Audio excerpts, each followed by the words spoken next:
Let's get started on chapter 8.2 about infinite series.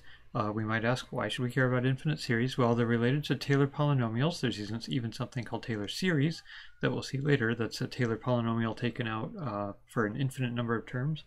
They're related to various things in engineering called z-transforms, also Fourier transforms, or Fourier series even. In math and theoretical statistics, there's something called generating functions that these are related to, and there's other pure math things they're related to, like the Riemann zeta function, which is one of the most interesting things in number theory, at least I think so. So let's do a quick overview of chapter 8.2 because there's a lot of stuff in it. Here's my summary of it. So we'll have videos on it on each of these probably. And then let's actually define what a series is. So let's remember from chapter 8.1, a sequence is a list of values like 1 over 0 factorial, 1 over 1 factorial, 1 over 2 factorial, etc. And we call those A1, A2, A3. And then a series is the sum of a sequence. And usually will mean the infinite sum, like the sum of this plus that plus that plus that, all the way out to kind of n equals infinity. When we say infinite sum, what we mean is the sum of all infinity number of terms. We don't always mean that the sum's final value, almost like a y value, is infinite, but sometimes it is.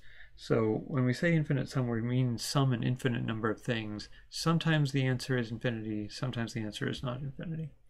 We're going to write it like this, that capital sigma is summation notation, and now we're saying start at n equals 1 and then go all the way to n equals infinity. Pretty much everything we're going to do is going to sum out to, going to go all the way to infinity. And so sometimes we'll just write the sum sign, and that defaults to starting at n equals 1 and going to n equals infinity. If we don't have quite enough room in a line to write the infinity on top here, and the n on the bottom, then sometimes we put it kind of off to the side, but we don't mean that this is a power. We're not taking this sum and then raising it to the power of infinity. You can just think of this as like an integral sign where we start here and end there, and we're not taking a power. So then what's the big question that we're looking at in chapter 8.2 here? So here's a reminder of the thing we're dealing with, an infinite series. And the big question of an earlier chapter was, does the integral all the way out to infinity converge?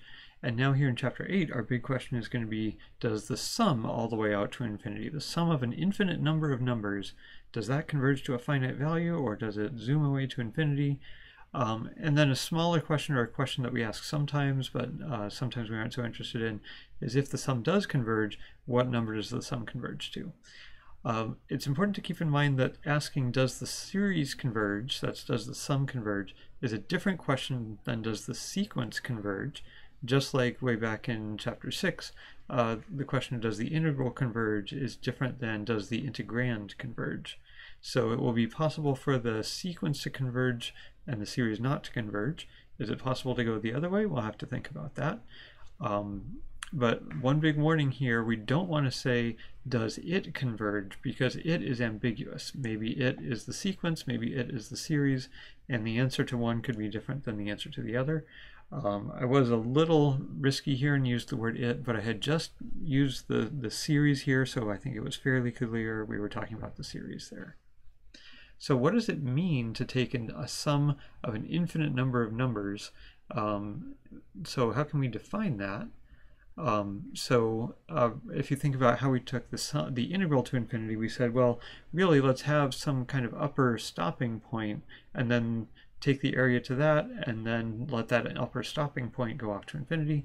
So we're going to do the same thing here, and just think about stopping points earlier than infinity. So just like taking the integral up to some number b, we'll take the sum up to some n value. So the sum starting at n equals 1 going to n equals 1 is just the first number.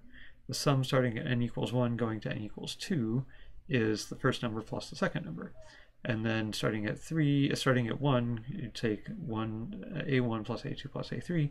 So let's think about what the sum of the first n things would be. So you could write that as a1 plus a2 plus dot dot dot plus an.